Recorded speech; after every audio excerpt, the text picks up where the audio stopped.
النهارده حلقة بطبع خاص يا جماعة، جايب لك كده أخبار وبص دوشة الدوري المصري كده على صفقات نارية وحواديت وحكايات. أنا عايزك بقى تقعد كده وتسمعني حبيب أخوك.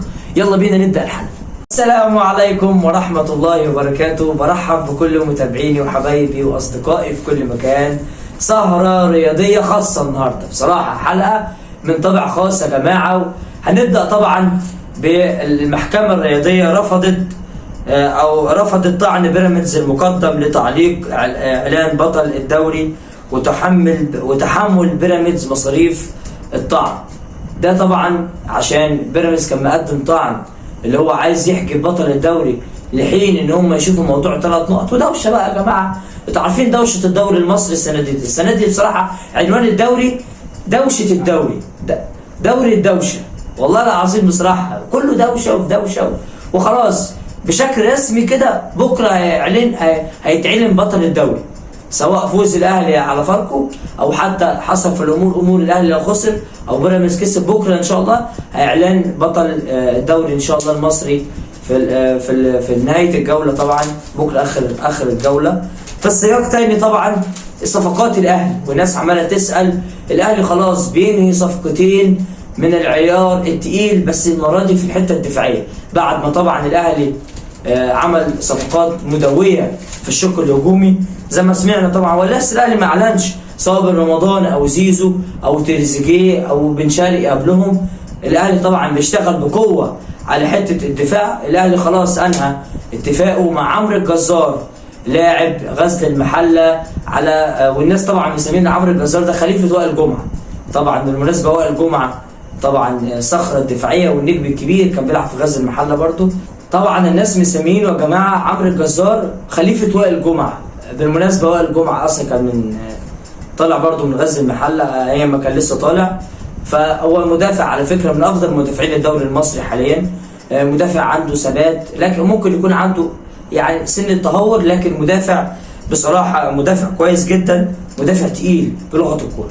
في السياق تاني طبعا الاهلي دخل بقوه في مفاوضاته مع ياسين مرعي مدافع فاركو. ده كان من ناشئين الزمالك، كان من قطاع ناشئين الزمالك، وخلاص كان جاي له بيراميدز والزمالك، لكن هو فضل اللي هو ينتقل للنادي الاهلي.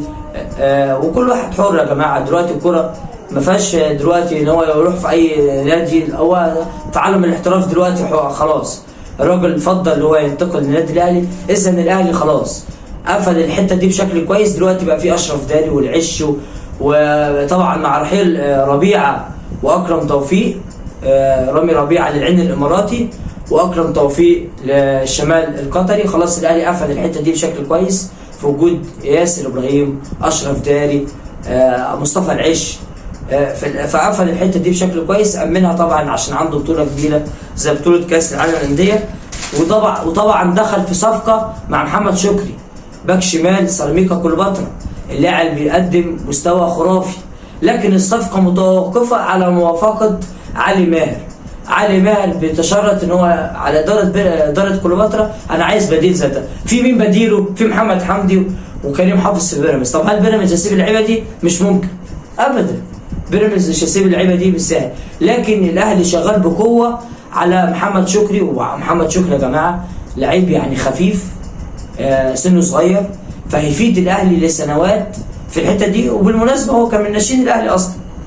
ده بالنسبه لصفقات النادي الاهلي لحد دلوقتي، خاصه محمد شكري. وانا اتمنى محمد شكري لو لعيب كويس جدا على فكره يا جماعه. نروح طبعا لنادي الزمالك وقصه حسام عبد المجيد والعروض اللي جايه لحسام عبد المجيد. يا جماعه حسام عبد المجيد كان جاله عروض من بلجيكا وعروض من سيسكا موسكو الروسي، وفي عرض تاني من نادي برضه في روسيا لكن مش فاكر اسمه ايه بصراحه. لكن حسام عبد المجيد يا جماعه من السنه اللي فاتت عايز يمشي، لكن اداره الزمالك متخوفه ليه؟ ان هو حته الكوبري وعلى الاهلي وبتاع. انتوا عارفين الحته دي يا عم، تبيع اللاعب واستفاد منه. وبعدين انا نفسي اعرف يا عم، شفت محمد صلاح؟ عائله محمد صلاح دي لو موجوده في معظم اللعيبه في مصر يا جماعه هيكون عندنا لعيبه كتير قوي بره. ادي الفرصه للاعب، خليه يحترف. سيبك بقى من حته الكباري وحته اللعيبه، هو كل واحد حر. استفاد منه بدل ما يحصل لك زي ما حصل مع زيزو. ده كلامي طبعا لمسؤول الزمالك. ده خاصة بخصوص حسام عبد المجيد لعيب كبير. وعودة المخضرم بقى يا جماعة، خلاص طارق حامد راجع للزمالك، خلاص هيكون متواجد يوم الخميس الجاي.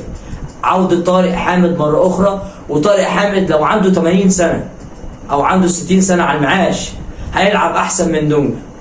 ده أنا بكلم كلامي طبعا موجه لجمهور الزمالك. طارق حامد أحسن من دونجا تريليون مرة. طارق حامد طبعا لعيب كبير وايا كان مستواه، لكن هيفيد الزمالك احسن من دونجا مليون مره. وطبعا هيكون متواجد مع الزمالك لمده موسمين بدءا من الموسم المقبل. دي اخر احداثنا الرياضيه بصراحه يا جماعه، سواء الدوشه بتاعت الدوري بقى والصفقات وبتاع والحكايه والروايه. وطبعا في انتظار حسم الدوري ان شاء الله بقى غدا هتبقى ماتشات نار نار نار. منتظرين ان شاء الله باذن الله غدا في تغطيه خاصه للجوله الاخيره من الدوري المصري ان شاء الله. السلام عليكم.